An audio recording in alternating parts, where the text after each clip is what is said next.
The Doer of Good, a poem in prose by Oscar Wilde.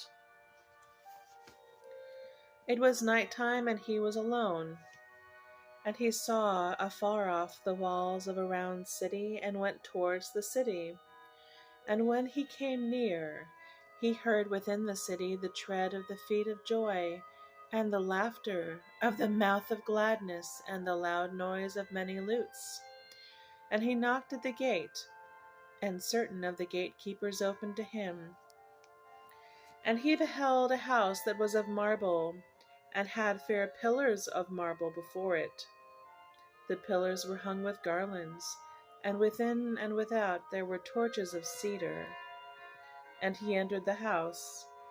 And when he had passed through the hall of Chalcedony, and the hall of jasper, and reached the hall of feasting, he saw lying on a couch of sea purple one whose hair was crowned with red roses, and whose lips were red with wine. And he went behind him and touched him on the shoulder and said to him, "Why do you live like this?" And the young man turned round and recognized him and made answer and said, "But I was a leper once, and you healed me. How else should I live?" And he passed out of the house and went again into the street.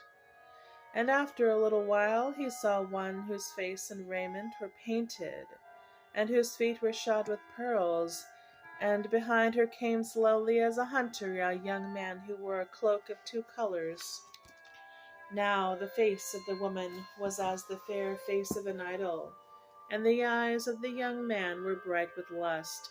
And he followed swiftly, and touched the hand of the young man, and said to him, "Why do you look at this woman, and in such wise?" And the young man turned around and recognized him, and said, "But I was blind once, and you gave me sight. At what else should I look?" And he ran forward, and touched the painted raiment of the woman, and said to her, "Is there no other way in which to walk, save the way of sin?"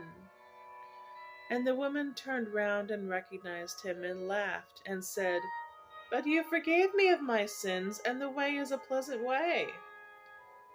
And he passed out of the city. And when he had passed out of the city, he saw seated by the roadside a young man who was weeping. And he went towards him and touched the long locks of his hair, and said to him, "Why are you weeping?" And the young man looked up and recognized him, and made answer, "But I was dead once, and you raised me from the dead. What else should I do but weep?"